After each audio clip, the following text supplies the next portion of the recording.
to Corporate Cafecito, a Latin and business podcast where we share insights and strategies to help entrepreneurs and professionals thrive.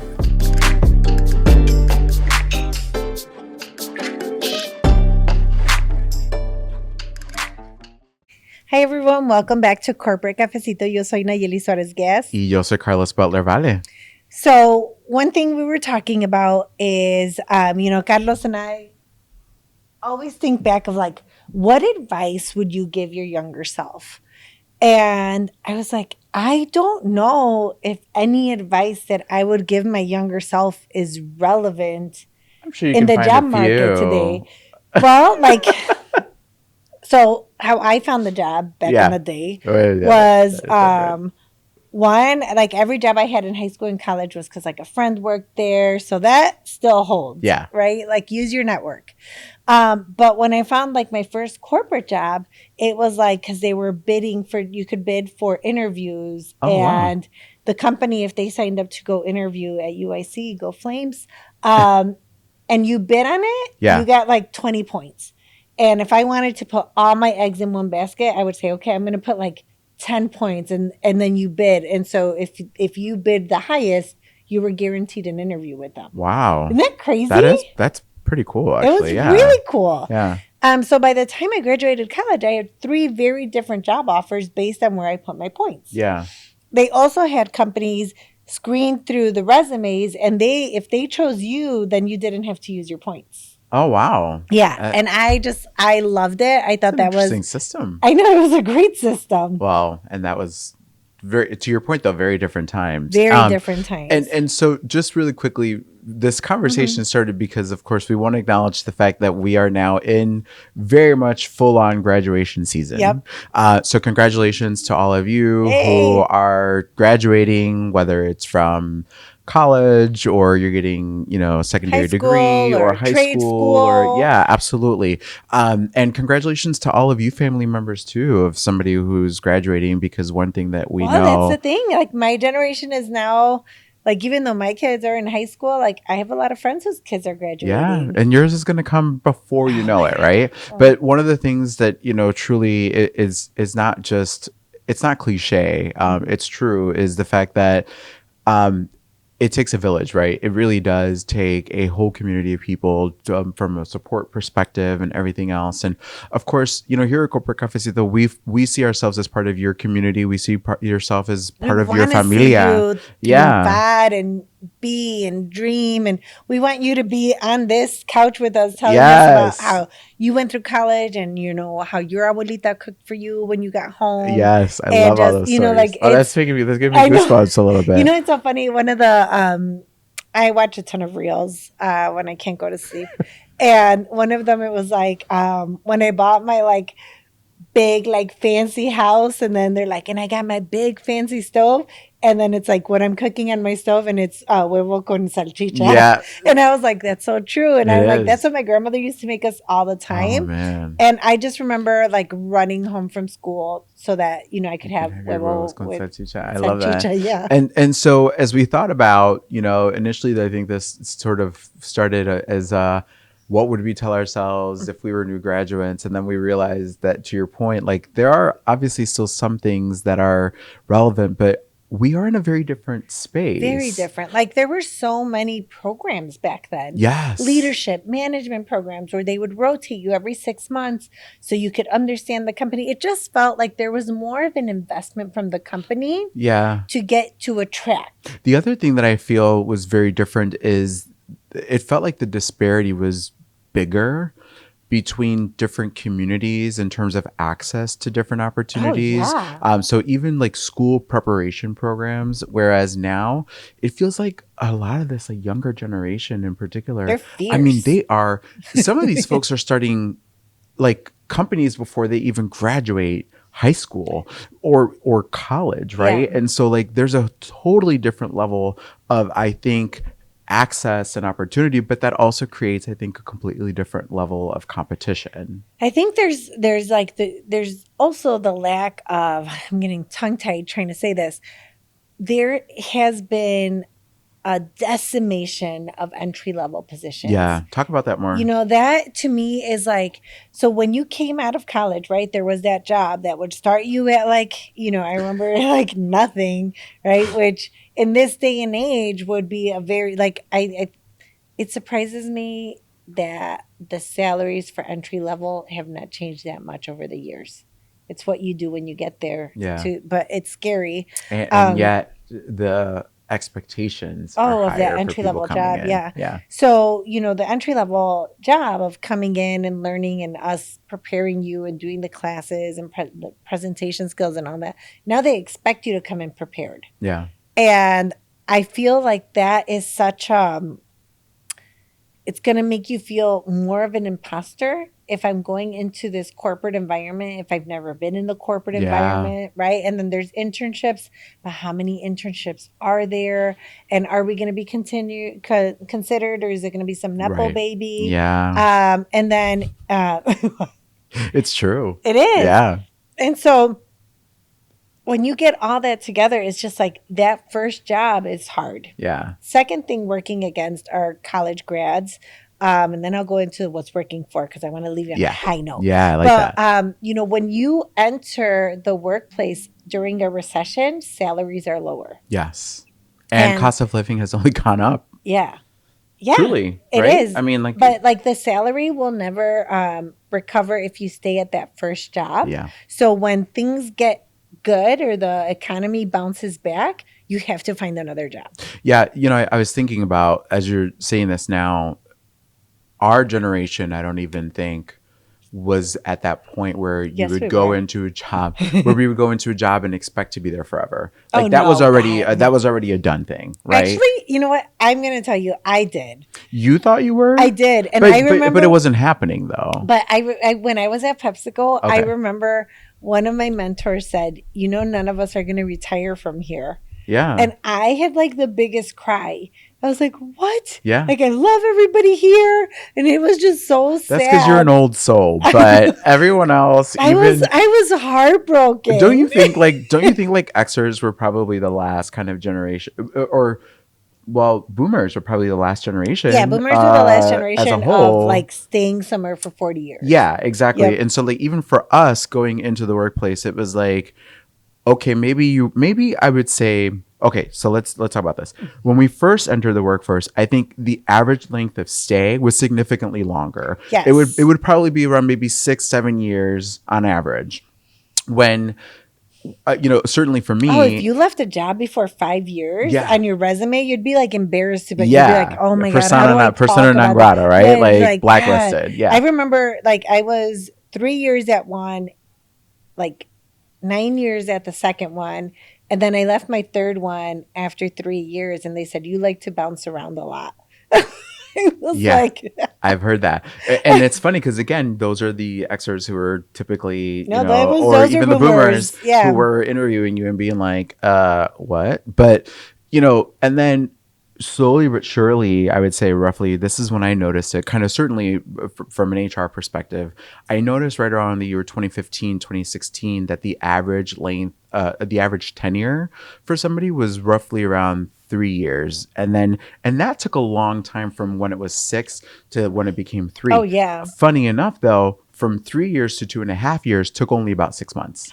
Really? Yeah. And so that change of pace of people leaving organizations at a faster clip happened significantly faster. So let's talk about what that changes, right? So if your management is young, they're probably going to be okay with that. Yeah. If your management is old school, they're going to view that as lack of loyalty, lack of knowing how to show up for the company, lack of like that, like, oh, they just want to get promoted or they leave. Yeah, or exactly. But I also think like the biggest salary increases are when you leave. When you leave. So, or and when you historically, go they have been, but. And again, not to scare our new grads and certainly their parents, but like one of the things that you talked about is the fact that they're, for the most part, certainly at an entry level, there hasn't been tremendous change. I'm also noticing a lot lately of positions being downgraded, but the Yes. expectation is actually still at that upper level. And so when you really think about that, that's salary compaction, right? So you're being asked to do more, I've but never heard salary compaction.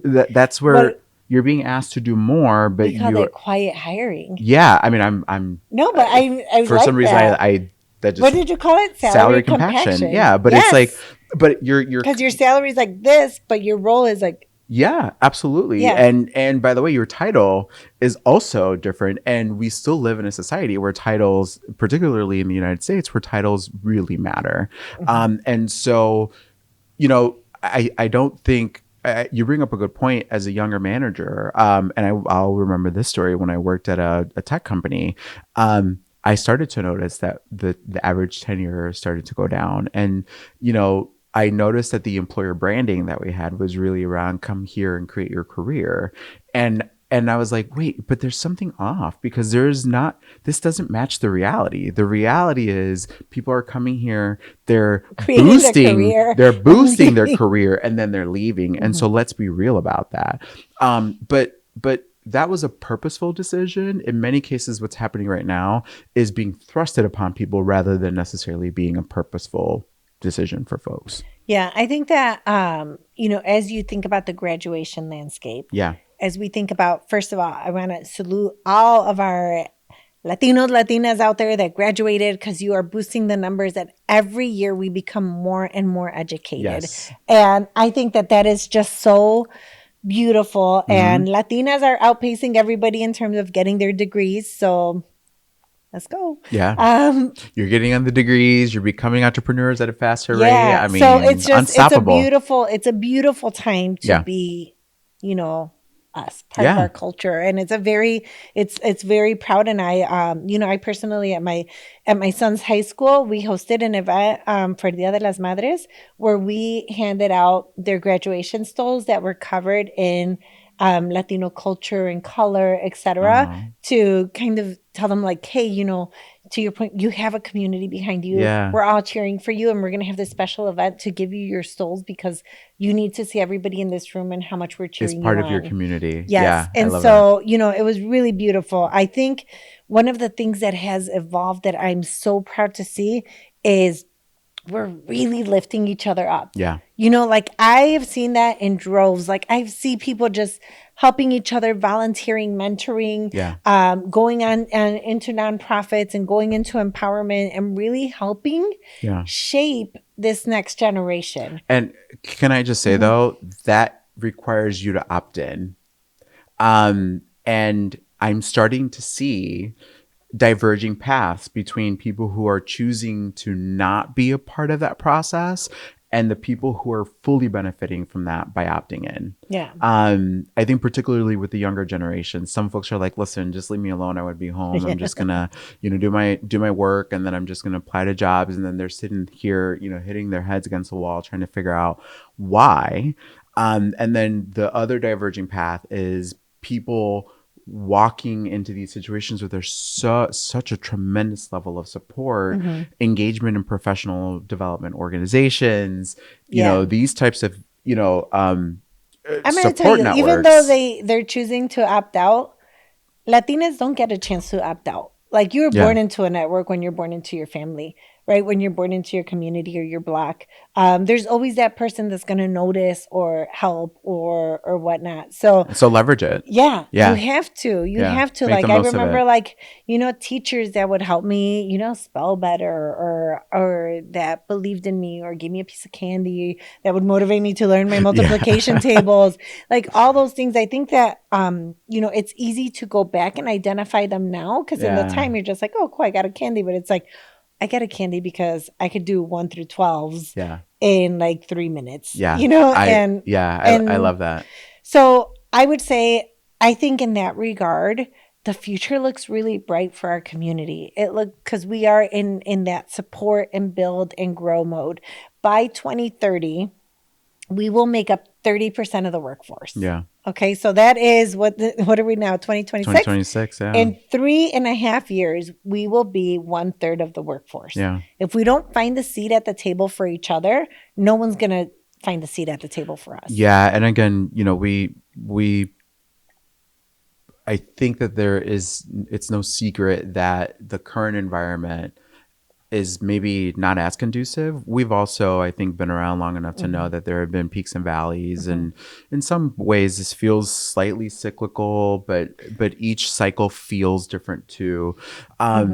Particularly, you and I were talking about the headlines that we've seen recently about commencement speakers getting booed when they're talking about AI, AI, yeah. which is a little perplexing. Like I can see both sides of it. I can see how a new generation going in that is seeing less entry level roles, that is seeing every day press releases from companies that are talking about laying people off as a result of AI. I could see how there could already be some built up, I would say, animosity or apprehension around this topic. But at the same time, it brings me back to kind of, you remember when coding first Oh, started and yeah. people were having to figure out like how to do Java, and people were having to figure out how to do C++, And and they were having to figure out Fortran how and to do all those, yeah. Python, and all these other things.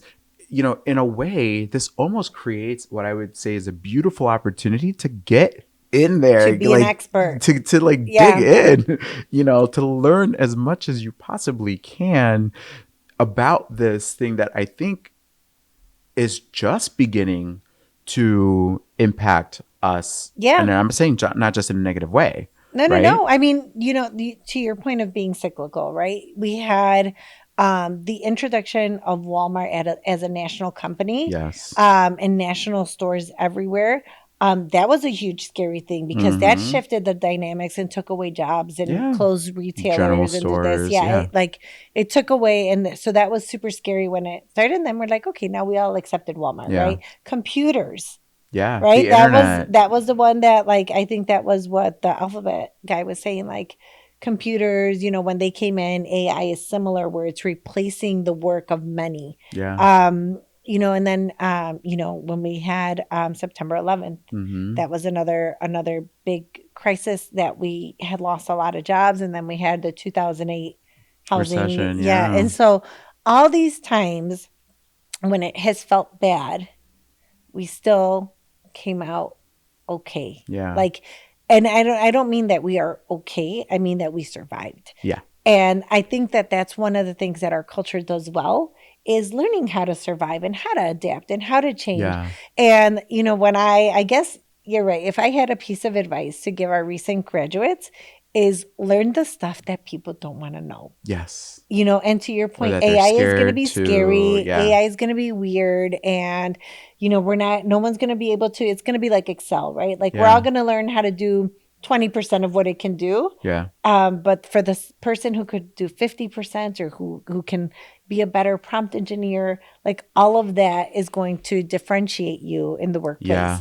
Yeah. And to your point, there's so many free certifications that could add and bolster your resume Yeah. as you're looking for positions, or trying to get in somewhere.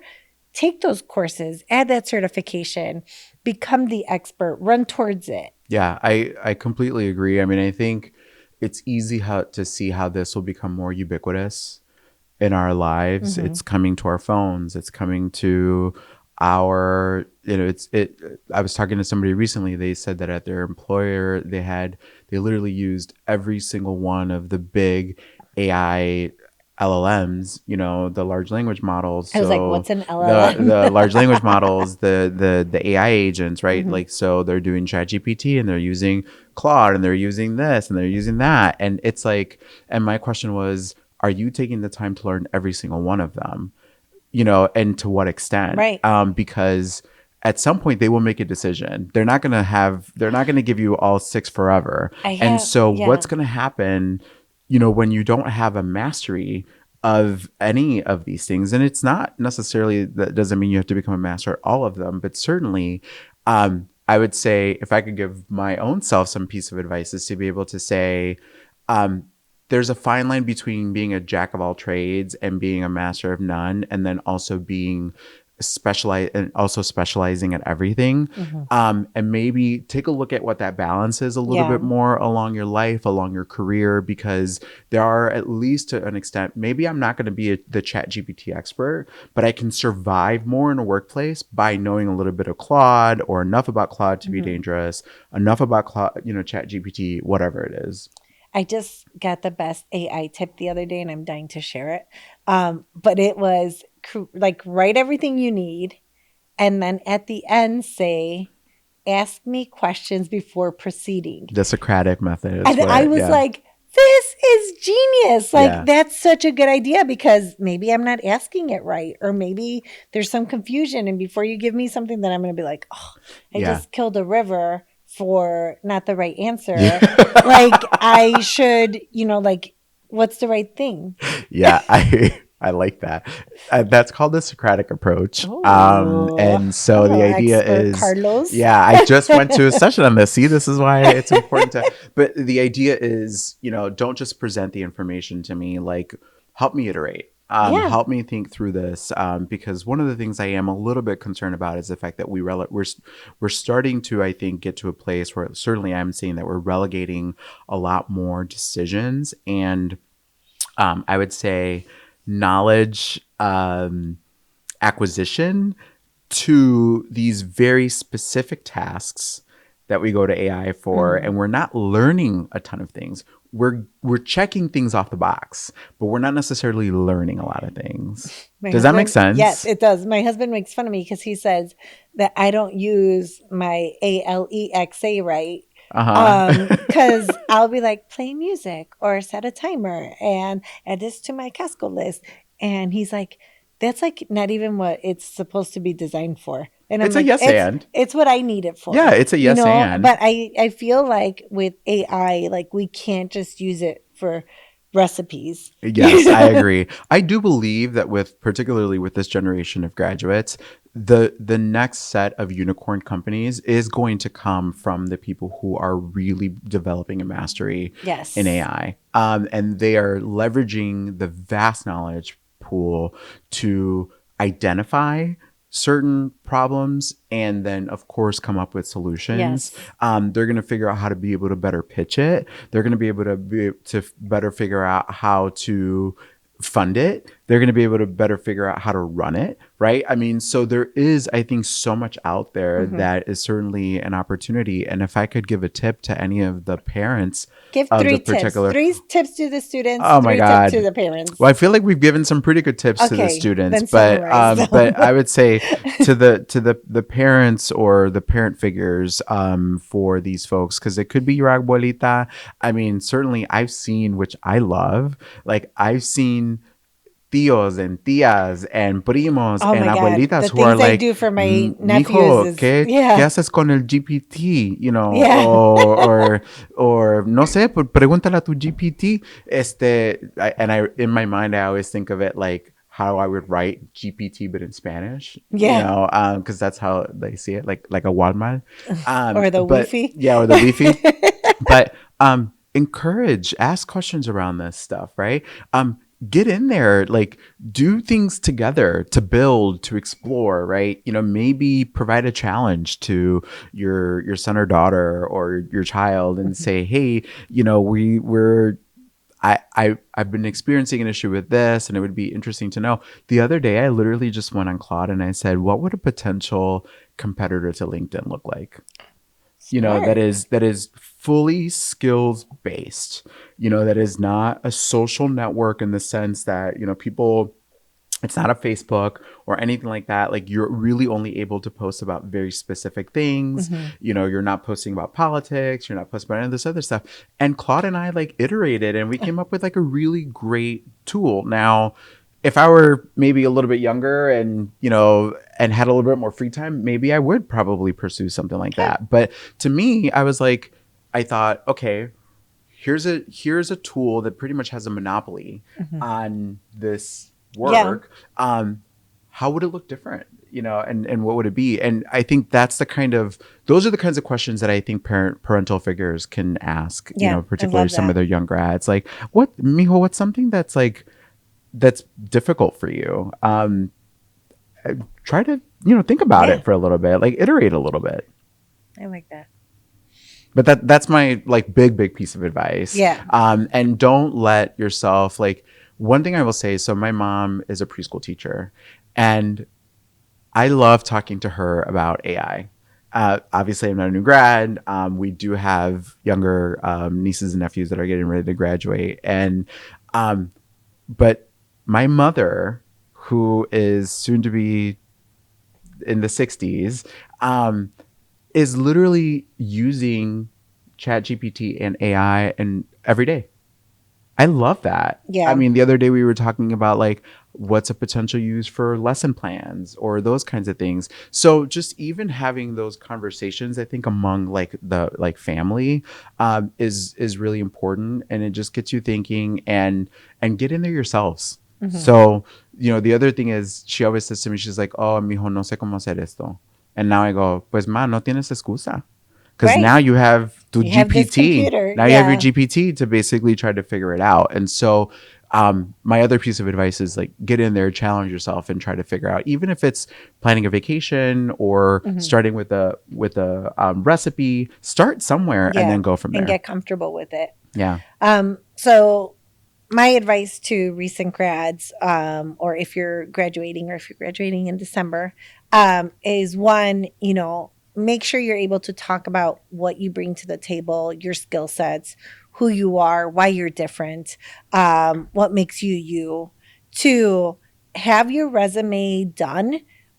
You'll probably have career services at your school, or, have someone in your family who is in a field or working in a job that you would like, have them help you with your resume, because they'll know what to look for, or use AI to help kind of structure it a little bit, but make sure that it's good and it's thoughtful and it's reflective of your voice. Yes.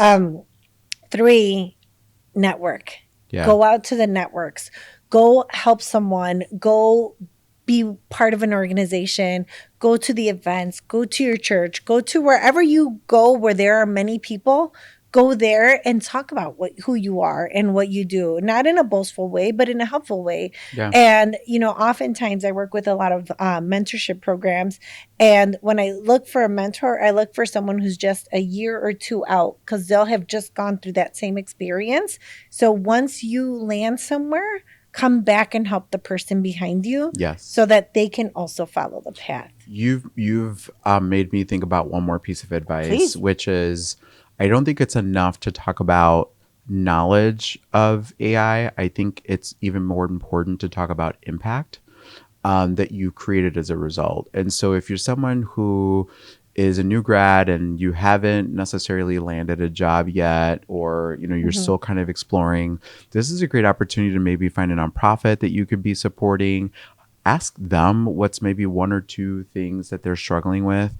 Leverage AI to be able to find a solution and be able to speak to it in terms of impact and value. Yes. Because I do think that there will come a point where enough of us will know this, where it's not going to be enough to be able to say, I know Claude. Right. It's going to be, here's what I did as a result of this. This is the value that I provided. We were able to reduce whatever it was. I think about your cousin, Sergio, I think, who came here and talked about like AI. And the work that his company is doing is, what I love is that he's able to present a very clear business case for the use of that technology. Yes. And as a result, he's been able to grow his business. He's been able to grow his remit.